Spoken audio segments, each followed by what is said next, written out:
25 minutes. 3 distinct battlefields: land, port, and open water. 54 US Marine helicopters launched, and not a single Marine was lost. This was not a training exercise or a simulation, but a real-world demonstration of rapid deployment air power integration. The Marines executed a mission of unprecedented operational tempo, coordinating 30 AH-1Z Vipers and 24 UH-1Y Venoms to strike with a kill chain success rate exceeding 95%. How did they pull off a strike this fast across multiple domains without a single loss? The answer lies in their ability to synchronize every phase of the operation with absolute precision.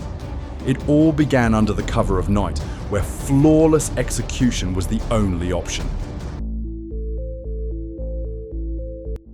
Launching 54 helicopters into hostile airspace at night required more than just skill. It demanded absolute coordination. The Marines executed a rapid launch of 30 AH-1Z Vipers and 24 UH-1Y Venoms in less than 20 minutes, a feat that set the tempo for everything that followed. Each crew operated on a strict timetable, with every liftoff, altitude, and flight path pre-assigned and rehearsed through weeks of planning. The operation's success depended on this precise choreography, where a single delay could compromise the entire mission. The terrain along the eastern Mediterranean coast introduced its own set of challenges. Hills and coastal outcrops threatened to expose the helicopters to enemy radar positioned further inland. To counter this, pilots flew at low altitudes, hugging the contours of the land and skimming just above the water's surface. This minimized their radar signature, making it difficult for ground-based systems to detect the fleet's approach. The risk of detection was real, but the Marines mitigated it by relying on a network of real-time intelligence feeds from drones and satellites, which tracked potential threats and monitored enemy movements. This integration of technology and situational awareness allowed the fleet to adjust routes on the fly, avoiding known danger zones and maintaining operational security. The AH-1Z Vipers led the way, their mission clear from the outset. These attack helicopters, equipped with advanced optics and laser-guided Hellfire missiles, were tasked with striking hardened targets and establishing air superiority. Their infrared and electro-optical sensors enabled them to navigate and identify threats in near-total darkness, a capability essential for the opening moments of the assault. As the Vipers advanced, their sensor suites scanned the landscape for enemy positions, feeding data back to the command network and to the following aircraft. The UH-1Y Venoms followed in formation, configured for versatility. Each carried Marine infantry teams prepared for immediate insertion and was armed with M134 miniguns to provide suppressive fire if needed. Flying at treetop level, the Venoms balanced speed and stealth, remaining below the radar horizon. This approach demanded intense concentration from every pilot and crew member, as even a minor error could result in disaster. Throughout the launch and approach, the helicopters maintained constant digital communication, ensuring seamless coordination across the fleet. Pre-programmed routes, updated with live intelligence, kept the formation tight and on course. Should any aircraft encounter issues, mechanical or otherwise, the network allowed for immediate alerts and rapid response, minimizing the risk of mission failure. This level of interoperability was critical, especially given the compressed timeline and the need to remain undetected. Electronic countermeasures played a supporting role, suppressing coastal radar installations and further reducing the chance of early warning. These systems bought the fleet valuable minutes, ensuring the helicopters remained invisible as they crossed into hostile territory. The risks of exposure persisted throughout the approach. A single misstep or a premature radar contact could have triggered enemy defenses, endangering the entire formation. But through disciplined low-altitude flight, constant intelligence updates, and electronic suppression, the Marines maintained the element of surprise. The helicopters advanced over the dark waters, undetected, each crew focused on their role and the objective ahead.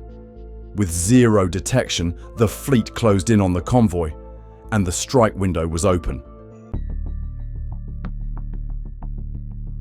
Operating over open water in darkness, the AH-1Z Vipers shifted focus to a task that demanded technical mastery, tracking the enemy convoy with unwavering accuracy. The convoy, consisting of armoured vehicles and technical trucks loaded with munitions and critical supplies, represented a crucial resupply effort for enemy forces in the region. Its successful arrival would have reinforced defensive positions and complicated future marine operations. The urgency was unmistakable. Intercepting this column before it reached its destination was imperative. The Vipers relied on their advanced sensor suites to gain the upper hand.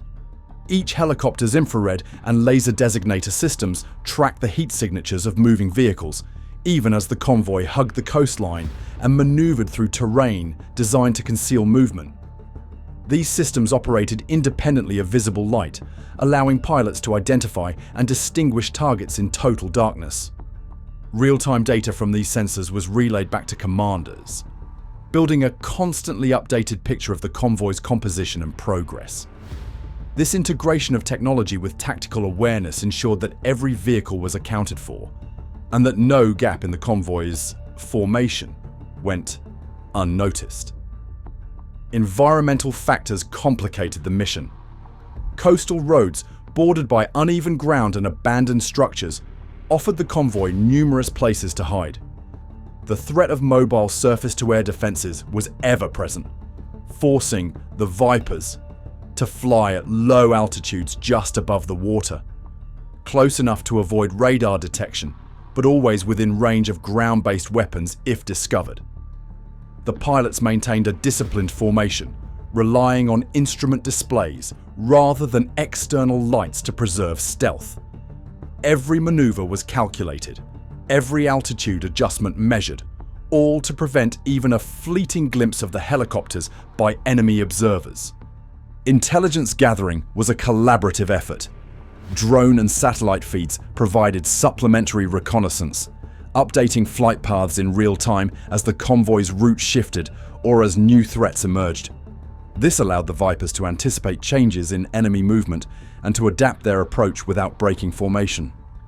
The constant flow of sensor data, combined with the pilots' training, enabled the fleet to shadow the convoy without alerting it to their presence. But how do you stop a convoy that doesn't even know it's being hunted?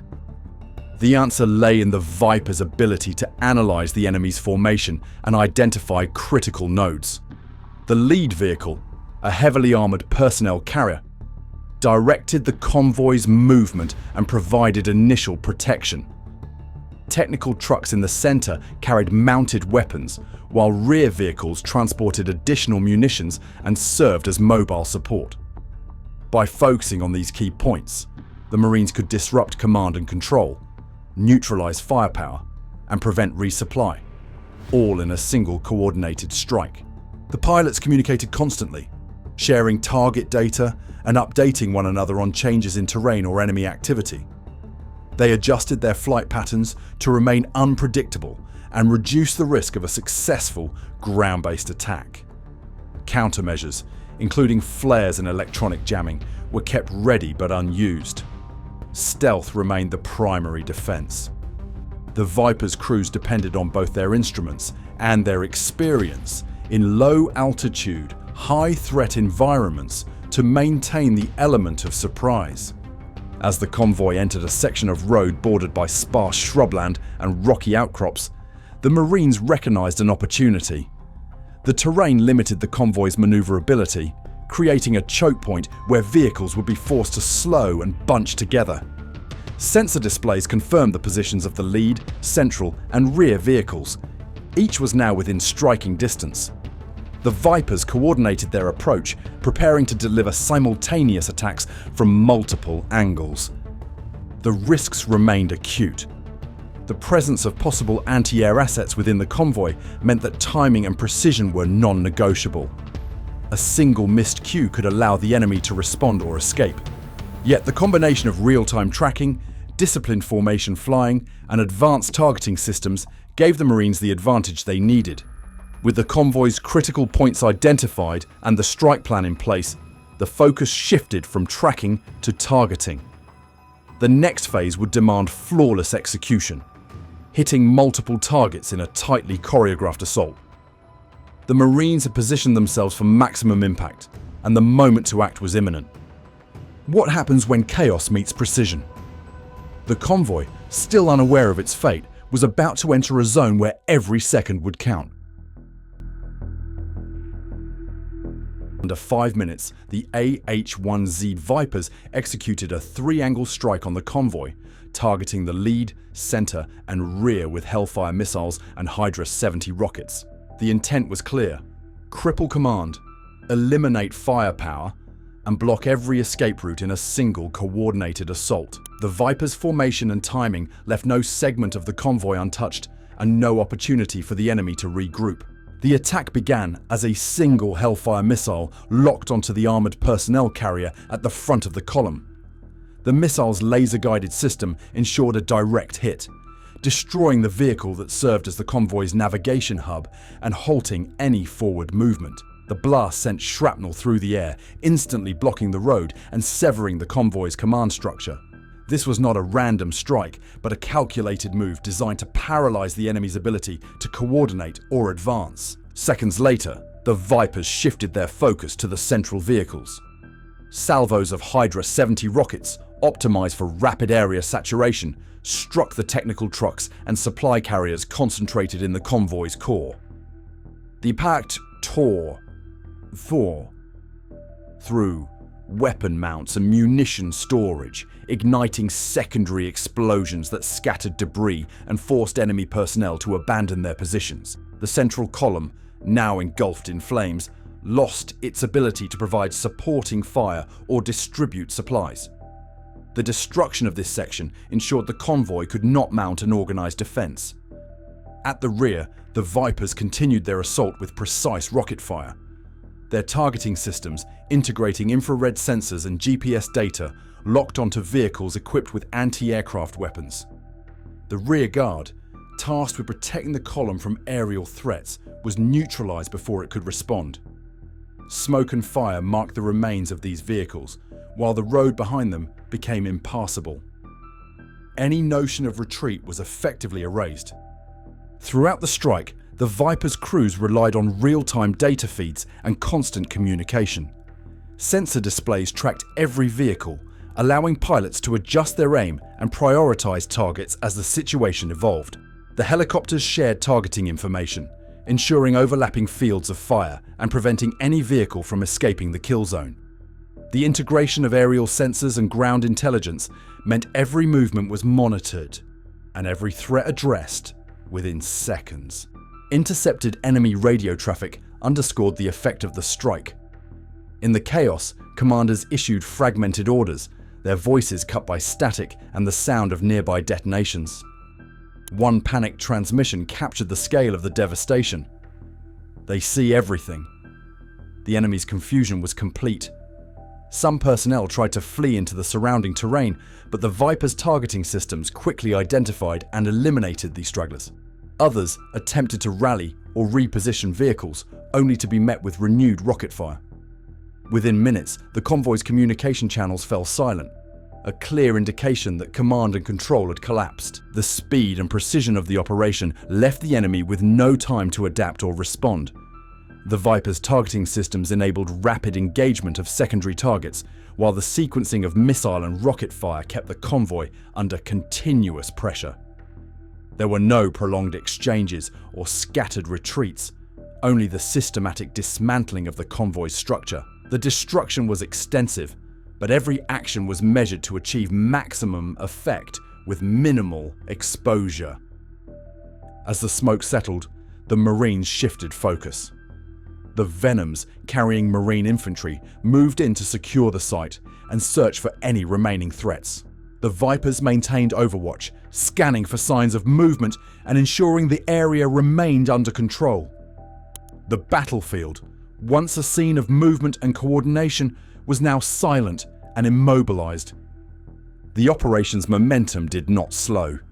Intelligence indicated that surviving enemy elements were attempting to regroup at a nearby coastal port, believing it might offer refuge from the relentless air assault. The Marines prepared to press their advantage, moving to intercept before the enemy could recover or escape. At the abandoned coastal port, enemy survivors converged among shattered concrete and rusted steel, hoping the ruins would provide cover long enough to regroup. Their movement did not go unnoticed. Thermal surveillance, relayed directly to the Marines' command center, pinpointed enemy positions as they filtered into the port's maze of structures. The port, once a potential stronghold, became a target zone the moment the enemy entered. The AH-1Z Vipers, rearmed and refueled after the Convoy strike, launched without delay. Their mission: prevent any attempt at reorganization and eliminate the last pockets of resistance before they could take hold. As the helicopters approached, pilots activated targeting systems and scanned the port's layered concrete for signs of activity. Years of decay had left the buildings riddled with weak points, but the enemy's efforts to exploit them were quickly countered. The Vipers opened fire with 20mm cannons, collapsing walls and exposing fighters who had taken shelter. Vehicles attempting to establish defensive positions within the ruins were neutralized in rapid succession. The helicopters attacked from shifting angles, limiting the enemy's ability to return fire and ensuring no defensive position remained viable. The port strike was relentless and brief. Within 5 minutes, the Vipers' concentrated fire had reduced the primary structures to rubble, leaving only scattered debris and isolated enemy fighters.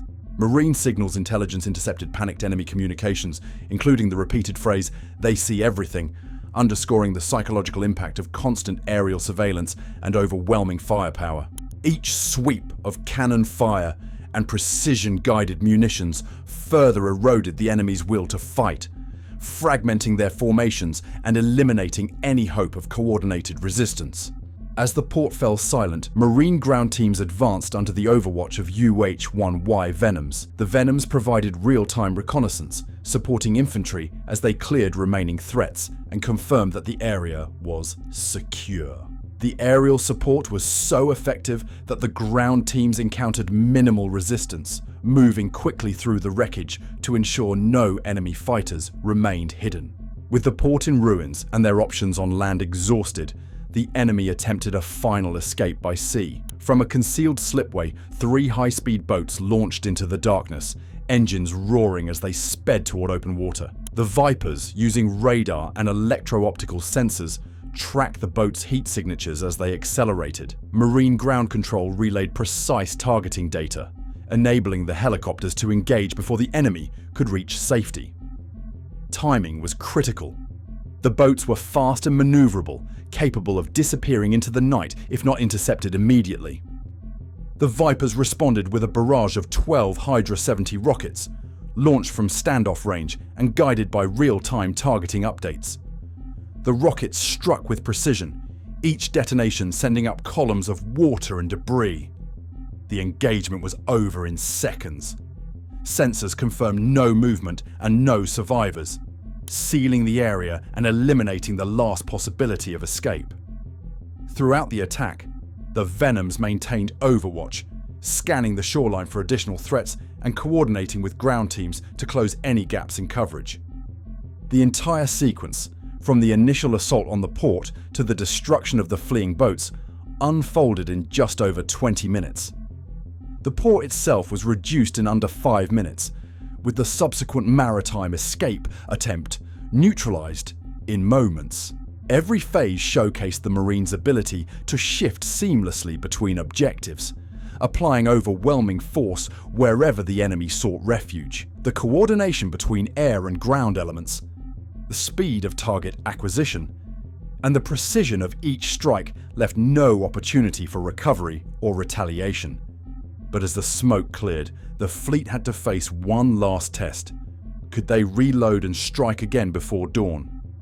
In just 25 minutes, the Marines achieved complete operational dominance, neutralizing every identified enemy target across land, port and sea, with 0 casualties and a 95% plus kill chain success rate confirmed by satellite and UAV feeds. This mission was a demonstration of rapid deployment aviation, sensor fusion, and precision munitions, showing how real-time intelligence and coordinated air power can dismantle an entire enemy assault group in a single, tightly orchestrated operation. If you found this breakdown illuminating, let us know in the comments what surprised you most, and subscribe for more deep dives into modern military operations.